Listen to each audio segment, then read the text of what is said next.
Hello student, how are you?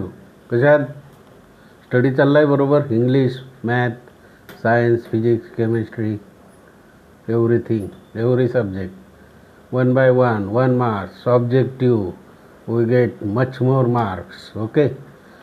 yesterday we have seen the past continuous, बरोबर की नाही? म्हणजे याचा वाचच्या पुढं क्रियापदाला ING प्रत्यय, नाही का?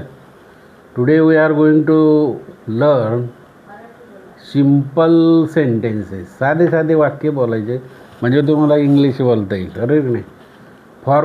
फॉरचं सेंटेन्स कसं करायचं, म्हणजे वाक्य तयार करायचं. आज आपण वाक्य कसं तयार करायचं बघू. बिहाइंड म्हणजे च्या पाठीमागे. इन फ्रंट ऑफ, पुढे. There is the bullock standing in front of the temple. असे साधे साधे वाक्य तयार करायचे. He is walking on the path of the road. There are keys in my pocket. There is a curd in the fridge. बरोबर की नाही? He is standing on the bus stand. Bus. He go by bus, म्हणजे by म्हणजे च्या माध्यमातून. अशा प्रकारचे साधे साधे. He is going with his friend. त्याच्या मित्राबरोबर तो जात आहे. असं विथ म्हणजे त्याच्याबरोबर, सह, आहे की नाही? आज 5-7 वाक्य बघा. Make sentences. बिहाइंडचं काय होईल? बिहाइंड म्हणजे च्या पाठीमागे.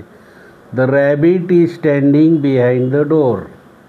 रॅबिट म्हणजे काय? ससा. कुठे उभा राहिलेला आहे? दरवाजाच्या पाठीमागे. The rabbit is standing behind the door.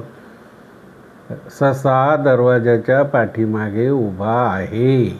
बरोबर. नियर म्हणजे जवळ. कुठे आहे जवळ? द टेम्पल म्हणजे मंदिर. The temple is near my house.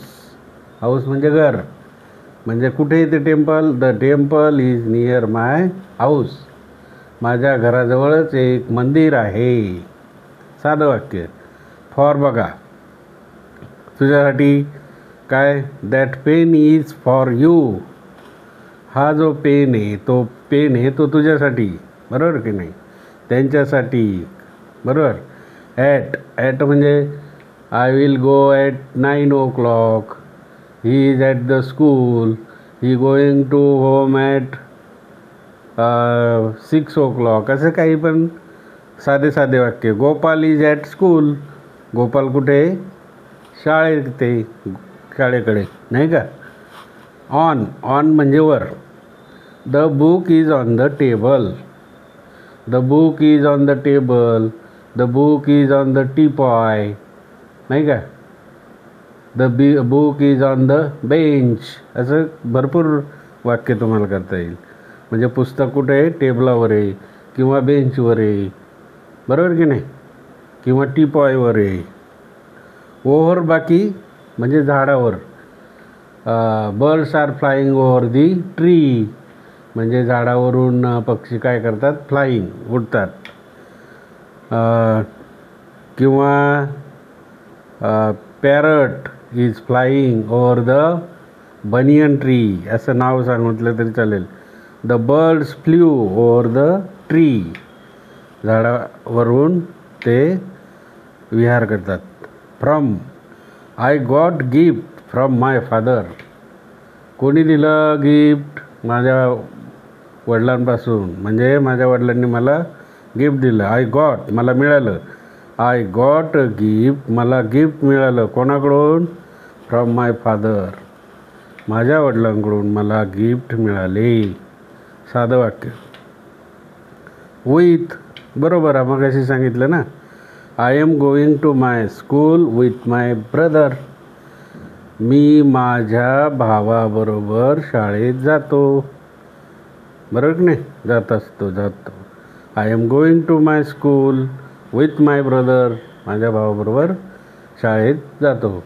तुम्हाला होमवर्क दिलेला आहे मी 4 शब्द करण्यासाठी घरी. तर तुम्ही 4 वाक्य तयार करा, साधे करा. तुमच्याकडं आता इंग्लिशचं भांडवल आलं असेल. तुम्ही व्हर्ब पाठ केलं असेल. वेगवेगळ्या प्रकारचे प्रेझेंट टेन्स, फ्युचर टेन्स साधे साधे, नंतर पास्ट पार्टिसिपल, पास्ट टेन्स झाले असेल तुमचे बरेचसे शब्द. तर मेक सेंटेन्स 4 शब्द बनवायचे आहेत.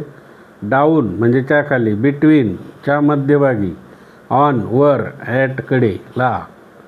म्हणजे 4 वाक्य तुम्हाला बनवायचे घरी आणि 4 मार्क घ्यायचे किंवा 2 मार्क घ्यायचे. कळलं? समजलं सर्वांना? English very good. वाक्य इंग्लिश स्पीकिंग शिका चांगलं घरी. कोणाबरोबर तरी बोला किंवा कोणी नसेल दारच्या समोर बघून बोला. Okay, in front of